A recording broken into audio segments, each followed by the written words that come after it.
कैसे हैं आप सब। आई होप कि आप सब ठीक होंगे। तो मैं पुनीत सैम स्वागत करता हूं आपका अपने यूट्यूब चैनल SPS में। तो देखिए, आज मैं आपके लिए लेकर आया हूं +1 क्लास का जो ट्रिग्नोमेट्रिक फंक्शन है, उसमें जो हमने अभी तक पढ़ा है उसकी कुछ प्रॉब्लम्स आई हैं स्टूडेंट्स की। तो पहले हम वो डाउट क्लियर करेंगे आज के वीडियो में। उससे आगे हम जो पिछला भी हमने वीडियो किया था उसमें हमने ऑब्ट्यूज एंगल के बारे में पढ़ा था और क्वाड्रेंट्स के बारे में पढ़ा था कि किस क्वाड्रेंट में कौन से जो ट्रिग्नोमेट्रिक रेशियो है वो माइनस के होते हैं, कौन से प्लस के होते हैं, ये हमने सीखा था। और जो हमने ये पढ़ा था कि जो ऑब्ट्यूज एंगल है उनकी वैल्यू हम कैसे फाइंड आउट कर सकते हैं। तो हमने ये सारा सब कुछ एक वीडियो में पढ़ा था, कौन से एंगल पे चेंज होता है, कौन से क्वाड्रेंट में नहीं होता है। तो उसके ऊपर हम कुछ क्वेश्चन करेंगे। पहले हम जो पिछला वीडियो था उसके हम डाउट ले लेते हैं। तो चलिए शुरू करते हैं। फर्स्ट डाउट जो हमारे पास आया वो ये है, a wheel takes 360 revolution in 1 मिनट। मीन्स एक व्हील जो है, व्हील मीन्स एक पहिया, टेक्स 360 रिवोल्यूशन। रिवोल्यूशन का मतलब होता है एक चक्कर, कंप्लीट जो रिवोल्यूशन होता है वो इन 1 मिनट। मीन्स 1 मिनट में 360 रिवोल्यूशन लेता है। Through how many radians, means angle बताना है, how many radians does it turn in 1 second. अब देखिए 1 सेकेंड में कितने रेडियन का एंगल वो बनाएगा, ये हमें बताना है। तो देखिए students, the number of revolution in 1 minute is 360। Given है हमें कि 1 मिनट में 360 रिवोल्यूशन लगते हैं। फिर कहता है number of revolution in 1 second. तो एक बात बताइए, 1 मिनट में कितने सेकंड होते हैं? 60। तो मैंने 60 से डिवाइड कर दिया तो 1 सेकंड के आ जाने चाहिए। तो कितने रिवोल्यूशन आएंगे? 6 रिवोल्यूशन। फिर कहता है angle made by wheel, means wheel के द्वारा एक रिवोल्यूशन में कितना एंगल बनाया जाता है। मीन्स कंप्लीट जो एंगल होता है वो 360 का होता है, एक रिवोल्यूशन में कितना हो जाएगा? 360 डिग्री का एंगल हो जाएगा।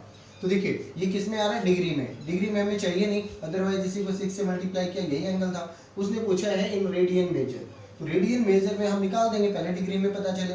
तो एक रिवोल्यूशन में इतने डिग्री का, 6 रिवोल्यूशन में 6 से मल्टीप्लाई कर दिया, ये डिग्री है। अब डिग्री को मैंने रेडियन में बदलना है। Now this angle in radian. तो रेडियन मेजर में क्या किया मैंने? π/180 से हम मल्टीप्लाई कर देते हैं। मीन्स डिग्री को रेडियन में बदलना हो तो degree measure is equal to into π/180 is equal to radian. यही तो हमारे पास रूल था। तो हमने क्या किया, इसको π/180 से मल्टीप्लाई किया और किस में आ गया? 12 पाई में ये कन्वर्ट हो गया। तो इस तरीके से हम क्या कर देंगे इसको, ये जो व्हील है ये 1 सेकंड में कितने रेडियन का एंगल बनाएगा? 12 पाई। तो इस तरीके से हम फाइंड आउट करेंगे। चलिए नेक्स्ट क्वेश्चन लेते हैं। देखिए स्टूडेंट, नेक्स्ट क्वेश्चन अपने पास कहता है in a circle of diameter 40 centimetre. 40 centimetre diameter है किसी सर्कल का। द लेंथ ऑफ द कोड का लेंथ कितना है? 20 सेंटीमीटर। तो हमें क्या करना है? Find the length of the minor arc of the कोड की जो माइनर आर्क बनेगी उसकी लेंथ निकालनी है। तो देखिए कैसे निकालेंगे हम length of the minor arc of the code. आपको देख के लग रहा होगा ये तो 10th क्लास का ही क्वेश्चन है, ज़्यादा कुछ इसमें था नहीं। तो 10th क्लास के टाइप से ही अगर आप क्वेश्चन को करते तो भी कोई दिक्कत नहीं, क्योंकि यहाँ पे एंगल रेडियन और डिग्री तो है ही नहीं, एंगल भी हमें खुद ही निकालना है। तो पहले हम एंगल देख लेते हैं इसका क्या बनेगा। अगर एंगल मुझे मिल जाता है फिर तो कोई दिक्कत नहीं है। रेडियस हमारे पास 20 दे ही रखी है, क्योंकि डायमीटर 40 है तो रेडियस कितनी होगी? 20। तो हम क्वेश्चन को करते हैं। देखिए डायमीटर कितना दे रखा है? 40। तो मैं डायरेक्ट रेडियस ही लिख देता हूँ। तो रेडियस कितनी होगी? 20 सेंटीमीटर। अब देखिए लेंथ ऑफ द कोड भी कितनी दे रखी है? 20। तो अगर मैं इसको आपको सर्कल में दिखाऊं तो देखिए लेट करो ये एक सर्कल है, फिर ओ सेंटर, और ये एक कोड मैंने ली AB जिसकी लेंथ कितनी है? 20। अब इसकी रेडियस भी कितनी है? 20। अब सोचिए ये भी रेडियस है 20 सेंटीमीटर, ये भी रेडियस है 20 सेंटीमीटर, और कोड की लेंथ भी कितनी है? 20 सेंटीमीटर। क्या आपको देख के नहीं लगता कि इक्विलेटरल ट्रायंगल बन गई? तो इक्विलेटरल ट्रायंगल का हर एंगल कितने डिग्री का होता है? दैट इज 60 डिग्री का होता है। और डिग्री में अगर एंगल मिल गया तो आपने 10th क्लास में लेंथ ऑफ द आर्क निकाली तो है, लेंथ ऑफ माइनर आर्क निकाली है आपने, θ/360 × πr², 2πr, ये निकाला है आपने। तो यही लेंथ होती है। अब देखिए इसको आप डिग्री में ना निकाल के, क्योंकि 10th क्लास में हम ये कर चुके हैं, अब क्वेश्चन +1 में आया है और रेडियन में हम एंगल कैलकुलेट कर रहे हैं, तो क्यों ना हम इस एंगल को रेडियन में लिखें। तो रेडियन में 60 डिग्री को कैसे बदलते हैं, पाई बाई 180 से मल्टीप्लाई करके, तो क्या बनेगा पाई बाई 3। तो एंगल अपने पास है रेडियन में, और रेडियन में अगर एंगल है तो एल निकालने का फॉर्मूला होता है अपने पास, theta is equal to L by R, theta is equal to L by R. तो एल यहाँ से क्या आएगा, एल आएगा अपने पास थीटा इंटू आर। तो देखिए एल कितना हो जाएगा, थीटा कितना है, थीटा अपने पास कितना है पाई बाय 3, और आर कितना है, आर अपने पास है 20। तो देखिए 20 पाई बाय 3 लिख सकते हैं इसको, तो एल कितना रहेगा 20 पाई बाय 3, लेकिन पाई की वैल्यू हम रखेंगे तो अपने पास क्या रह जाएगा 22 बाय 7। तो देखिए वैल्यू क्या आएगी 440 by 21, and this is the answer of the question. तो देखिए इस तरीके से हम क्वेश्चन को सॉल्व कर देंगे, क्योंकि हमें रेडियन का मैथ हमने सिस्टम अभी समझ लिया है, तो रेडियन में हम क्वेश्चन को करेंगे, डिग्री में नहीं। वैसे डिग्री में भी निकाल सकते हैं, 10th क्लास का ही क्वेश्चन है, कुछ ज़्यादा इसमें था नहीं। तो चलिए आज के क्वेश्चन कुछ हम स्टार्ट करते हैं। कहते हैं question find all other trigonometric ratios. हमें सभी ट्रिग्नोमेट्रिक रेशियोज निकालने हैं if cos x is equal to -1/2 and x lies in third quadrant. Means x क्या है, एंगल कोस का। अगर वो थर्ड क्वाड्रेंट में है तो हमारे पास कोस की वैल्यू ये है। हमें अदर जो 5 और रह गए ट्रिग्नोमेट्रिक रेशियो सबकी वैल्यू बतानी है। तो देखिए एक बार हमारे पास इन सब के फॉर्मूले हैं आपस में कनेक्ट करने के लिए, तो हम वैल्यू तो निकाल देंगे। अब क्वाड्रेंट की बात आती है कि कौन से क्वाड्रेंट की बात हो रही है, तो थर्ड क्वाड्रेंट की बात हो रही है। यहाँ पे थर्ड क्वाड्रेंट में हम देखेंगे कि पॉजिटिव कौन कौन होते हैं। तो देखिए that is first quadrant, second one and that one third and this is fourth। तो देखिए इसमें तो ऑल पॉजिटिव, यहाँ पे साइन एंड कोसिकेंट पॉजिटिव, यहाँ पे टेंजेंट और कोट पॉजिटिव, और यहाँ पे कोस और सिकेंट पॉजिटिव। ये हमने पढ़ लिया था पिछली क्लास में, आफ्टर स्कूल टू कॉलेज, तो ये हमने पढ़ लिया था। चलिए कोस माइनस का दे रखा है थर्ड क्वाड्रेंट में, बिल्कुल होता है, तो हमें टेंजेंट और कोट की वैल्यू को पॉजिटिव रखना है, बाकी सब नेगेटिव। दो वैल्यू आएंगी प्लस माइनस में, क्यों, क्योंकि फॉर्मूले स्केयरिंग में है। तो देखिए पहले साइन की वैल्यू निकाल लेते हैं या सिकेंट की वैल्यू निकाल लेते हैं। तो सिकेंट देखिए कैसा होगा, सिकेंट होता क्या है 1 बाई कोस, 1 बाई कोस होता है, तो कोस की वैल्यू रख देंगे। तो सिकेंट एक्स क्या रहेगा 1 बाई कोस रखेंगे तो -1/2 प्लस के क्या हो जाएगा -2। तो देखिए सेकेंड की वैल्यू क्या आती है -2 आती है। अब सेकेंड आ गया है तो हम कोस से साइन को भी निकाल सकते हैं, साइन को इजीली निकाल देंगे। कैसे, √1 माइनस कोस स्क्वायर होता है अपने पास, क्योंकि ये फॉर्मूले हम पढ़ चुके हैं 10th क्लास में, sine square theta plus cos square theta is equal to 1, तो उसी से निकल के आया ये फॉर्मूला। तो साइन क्या रहेगा अपने पास, ध्यान से देखिए, √1 माइनस कोस का स्क्वायर, तो कोस है क्या -1/2 एंड देन स्क्वायर, तो स्क्वायर करेंगे तो प्लस ही आएगा। ध्यान से देखिए 1 माइनस 1 का स्क्वायर 1 और 2 का स्क्वायर 4, तो इसको अगर मैं कैलकुलेट करूँ तो क्या आएगा 4 1 जा 4 -1 3/4, और अगर इसको मैं रूट करते ही हमारे पास क्या आता है प्लस माइनस का आंसर आता है √3/2। अब मुझे एक बात बताइए, साइन की वैल्यू प्लस की लेंगे या माइनस की लेंगे, थर्ड क्वाड्रेंट में माइनस की होती है तो हम माइनस लेंगे। तो साइन की वैल्यू क्या होगी -√3/2।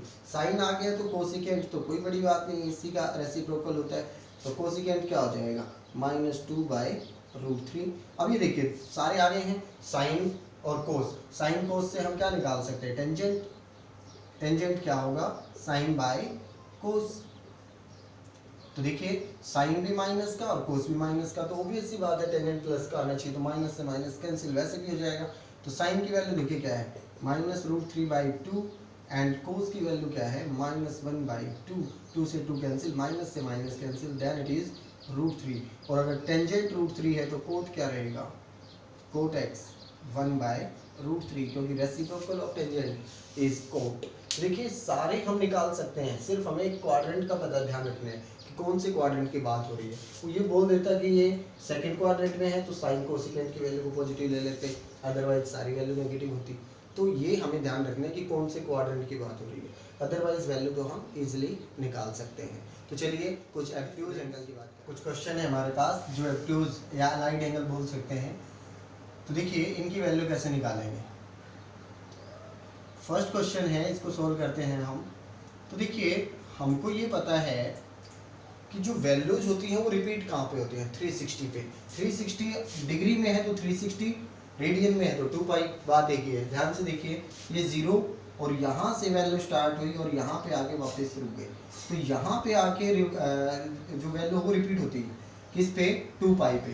तो 2 पाई बनाने की कोशिश करो। अगर 2 पाई से बड़े एंगल है मीन्स 360 से बड़े, तो 360 से बड़े एंगल है तो आप 360 से एंगल को डिवाइड ही कर दो। तो ध्यान से देखिए इस एंगल को अगर मैं डिवाइड करने जाऊँ तो क्या बनता है अपने पास, 765 को अगर मैं 360 के मल्टीप्लाई में लिखूं तो 360 को 2 से कर सकते हैं हम, तो क्या बनेगा 720 एंड रिमाइंडर क्या बचेगा 45। तो ध्यान से देखिए इसको हम ये लिख सकते हैं साइन, ध्यान से देखिए ये होता क्या है, this multiply by this plus reminder. तो देखिए 360 मल्टीप्लाई बाय 2 प्लस 45 डिग्री, ये लिख सकते हैं हम इसको। तो हमारे पास एंगल क्या बना, 360 के जितने भी रिवोल्यूशन कंप्लीट हो कोई फर्क ही नहीं पड़ता उससे, क्योंकि वहां पे जाके फिर से वैल्यू रिपीट हो जाती है। तो 360 के 2 रिवोल्यूशन हो गए, इससे कोई फर्क नहीं पड़ेगा। ये किसके इक्वल होगा, साइन 45 डिग्री। और साइन 45 डिग्री की वैल्यू आप अच्छे से जानते हैं, जो आपने 10th क्लास में पढ़ी है, 1/√2। तो ये हमारे पास वैल्यू हो जाएगी साइन 765 की भी। तो हमारे पास सिर्फ 360 पे हमें ध्यान रखना है कि 360 का कितना मल्टीपल होगा ये। तो देखिए अब हम बात करते हैं सेकंड पार्ट की। सेकंड पार्ट में हमारे पास क्या है, कोसिकेंट, लेकिन एंगल कितना है, -1410। अब आप कहेंगे ये तो बहुत बड़ा एंगल हो गया।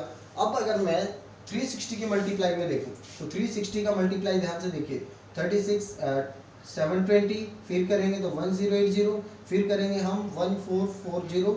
तो ये एंगल कुछ नज़दीक लग रहा है। तो देखिए 440 का एंगल जो है वो नज़दीक लग रहा है इसके, लेकिन हम लिखें कैसे इसको, माइनस का है। अब देखिए माइनस एंगल कहाँ होते हैं, मैंने आपको ये बताया था जब माइनस एंगल बने तो एंटी क्लॉकवाइज, जो क्लॉकवाइज डायरेक्शन है उसमें बनेंगे। तो क्लॉकवाइज डायरेक्शन में मतलब हमारे पास कहाँ आएगा, फोर्थ क्वाड्रेंट। फोर्थ क्वाड्रेंट में कोसिकेंट माइनस का होता है, लेकिन कोसिकेंट की वैल्यू कहाँ आ जाती है, बाहर। मीन्स देखिए sine minus x is equal to minus sine x. क्यों, क्योंकि हमारे पास कौन से क्वाड्रेंट में होता है, ये फोर्थ क्वाड्रेंट में, और फोर्थ क्वाड्रेंट में साइन कैसा होता है, माइनस का। फिर देखिए कौन कौन से पॉजिटिव होते हैं, ओनली कोस और सिकेंड पॉजिटिव होते हैं, पिछले क्वेश्चन में भी बताया था। तो हमारे पास कोस और सिकेंड जो माइनस के एंगल होते हैं वही हमें कोस देते हैं, बाकियों में क्या आएगा, माइनस बाहर आ जाएगा, क्योंकि सारे किसके होते हैं, माइनस के होते हैं। तो ये कोसिकेंट किसका होगा, माइनस का। तो इसको हम क्या लिख देंगे, कोसिकेंट 1410। अब देखिए ये कैसे लिख सकते हैं, ये अगर मैं ये लिखूं 1440 माइनस 30 तो कोई गलत नहीं होगा, 1440 माइनस 30। तो ध्यान से देखिए ये किसके रिवोल्यूशन हो गए हमारे पास, फोर्थ, यहाँ तक पहुँचने के रिवोल्यूशन हो गए। इसमें से माइनस मतलब फोर्थ क्वाड्रेंट में, उसका माइनस मैंने लगा दिया है, तो एंगल क्या रहेगा 30। तो देखिए इसको हम क्या लिख सकते हैं, माइनस कोसिकेंट 30 डिग्री। क्यों, क्योंकि 1410 को हमने लिखा कोसिकेंट 1440 माइनस 30, ये लिख सकते हैं हम इसको, क्योंकि वही तो एंगल है। 1440 माइनस 30 लिखेंगे तो 1410 बन जाएगा। और इस पे वैल्यू क्या रहेगी, ये किसके इक्वल होता है, कोसिकेंट 30 के इक्वल। और कोसिकेंट 30 की वैल्यू क्या होगी अपने पास, ये कब होता है, मैंने कब बताया था, पिछली वीडियो में मैंने आपको बताया था कि पाई के इवन मल्टीपल, पाई बाई 2 के जो इवन मल्टीपल है, मीन्स इस लाइन के ऊपर प्लस करो या माइनस करो कोई चेंज नहीं होता, इधर करो या इधर करो कोई चेंज नहीं, इस पे चेंज होते हैं। ये पिछली वीडियो में आपको अच्छे से समझ में आएगा अगर देखेंगे तो। अब ये देखिए 1440 कहाँ बनता है, यहाँ पे आगे बनता है, पूरे रिवोल्यूशन हो जाते हैं 4, तो यहाँ पे आगे बनता है, इसके माइनस में कुछ करेंगे तो यहाँ पे आएगा, तो चेंज तो होगा नहीं, कोसिकेंट ही रहेगा, और जो एंगल होता है वही आता है, तो 30। तो माइनस का कोसिकेंट 30 की वैल्यू, साइन 30 की वैल्यू आपको पता है 1/2, तो कोसिकेंट 30 की वैल्यू 2, तो इसका आंसर क्या रहेगा अपने पास, -2। तो इस तरीके से हम वैल्यू फाइंड आउट करेंगे। चलिए अब रेडियन एंगल में भी कुछ डिस्कस कर लेते हैं। नेक्स्ट है अपना टेंजेंट 19 पाई बाई 2, तो टेंजेंट 19 पाई बाय 3 है। तो देखिए अब इसको मैं कैसे तोड़ूं, हमारे पास 2 पाई होता है, 2 पाई 360 डिग्री के इक्वल। तो देखिए मैंने इसमें 360 डिग्री में आपको अच्छे से समझ में आ रहा था, 360 का मल्टीपल बना रहे थे, यहाँ पे भी 2 पाई का मल्टीपल आप आराम से बना सकते हो। मीन्स आप कैसे बना सकते हो, जो नीचे है ना उससे डिविजिबल के फैक्टर बनाओ। अब देखिए इसके बिल्कुल नज़दीक क्या क्या है, 18 पाई और 20 पाई, सबसे नज़दीक हम देखें तो यही है। अब इसमें ये डिवाइड होता है 3 से, तो यही बना लेते हैं हम। तो देखो टेंजेंट 19 पाई को आप क्या लिख सकते हो, 18 पाई प्लस पाई, ये लिख सकते हो। क्यों, क्योंकि 18 पाई प्लस पाई क्या बनता है अपने पास 19 पाई ही तो बनता है, डिवाइड बाई 3 करें। अब सोचिए कि टेंजेंट 18 के डिवाइड में भी लिखूँ मैं 18 पाई बाई 3 और प्लस पाई बाई 3, दोनों के डिवाइड में लिखा तो ये क्या आ जाएगा 6 पाई। टेंजेंट 6 पाई, 6 पाई किसका मल्टीपल है, 2 पाई का नहीं है, 2 पाई का 3 से मल्टीप्लाई करें तो क्या बनेगा 6 पाई बनेगा। इसका मतलब 360 के कितने रिवोल्यूशन हो चुके, 3, प्लस में पाई बाई 3, तो एंगल कहाँ पहुंच जाएगा, मीन्स जो क्वाड्रेंट है कंप्लीट राउंड हो चुके हैं 3, तो एंगल पहुंचेगा इस क्वाड्रेंट में, फर्स्ट में। तो फर्स्ट में तो साइन टेंजेंट पॉजिटिव ही रहता है, मीन्स टेंजेंट पाई बाई 3। तो टेंजेंट पाई बाई 3 की वैल्यू क्या रहेगी, टेंजेंट पाई बाई 3 होता क्या है 60, पाई बाई 3, पाई की वैल्यू मतलब 180, 3 मतलब दैट इज 60 डिग्री। तो डिग्री पे अगर अभी आपको वैल्यू कंफर्म इतनी याद नहीं हुई है तो हम धीरे धीरे इसको पढ़ लेंगे, आप डिग्री में बना के भी वैल्यू पता कर सकते हो। तो 60 पे कितनी होती है √3, तो इस तरीके से इसकी वैल्यू निकाल देंगे। तो आपको सेकंड एक्सरसाइज कंप्लीट करनी है अपनी फेयर नोटबुक में, और उसके जो भी प्रॉब्लम आती हैं वो डिस्कस करें। टेलीग्राम का जो ग्रुप है उसको ज्वाइन करें। अभी बच्चे प्रॉब्लम पूछने लगे हैं, तो आप भी जितना ज़्यादा प्रॉब्लम को सॉल्व करेंगे उतना ज़्यादा आपका इंटरेस्ट बनेगा मैथमेटिक्स में, और जितना ज़्यादा आप क्वेश्चन खुद सॉल्व करेंगे उतना ही ज़्यादा आपका माइंड शार्प होगा। तो क्वेश्चन को खुद सॉल्व करें, फेयर नोटबुक अच्छे से बनाते रहें, कोई भी प्रॉब्लम माइंड में नहीं रखनी।